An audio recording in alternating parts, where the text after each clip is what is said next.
Hello friends नमस्कार। यही video आपण मैंने जानवा पाइबे कि सुभद्रा योजना क्यों मैंने एप्लाई करें और सुभद्रा योजना क्या माध्यम पाइबे, सुभद्रा योजना क्यों क्यों डॉक्यूमेंट आवश्यकता होता है, यही वीडियो आपण मैंने संपूर्ण जानीपारे। जदि वीडियो भल लगे ताहले सब्सक्राइब करूँ, शेयर करूँ, लाइक करूँ। चलते वीडियो को स्टार्ट करवा। क्यों माने जो सुभद्रा योजना लाभ पाइबे, आवेदनकारी ओडिशार बासिंदा होइतिबा आवश्यक। यह योजन अधीन योग्य होगापाई आवेदनकारी बयस योग्यता तारीख अनुजाई 21 वर्ष किंबा अधिक एवं 60 वर्ष कम होगा उचित। सुभद्रा योजना लाभ पाइबापी आवश्यक से निज नामर आधार कार्ड आधार नंबर रहा आवश्यक।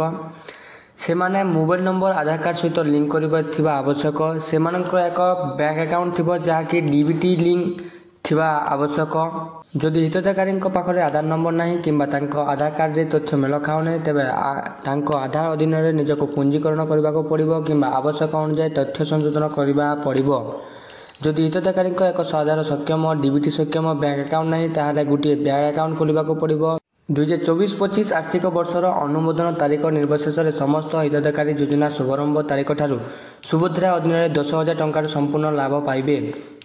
आवेदनकारी हिताधिकारी दायित्व समस्त आवेदनकारी हिताधिकारी निम्न दिया सुभद्रा अधीन दायित्व ग्रहण करने को पड़ो। सुभद्रा योजना यही सब डॉक्यूमेंट गुड़िक आवश्यक थाए। आधार कार्ड सहित नंबर लिंक थी आवश्यक। आधार लिंक मोबाइल नंबर थी आवश्यक।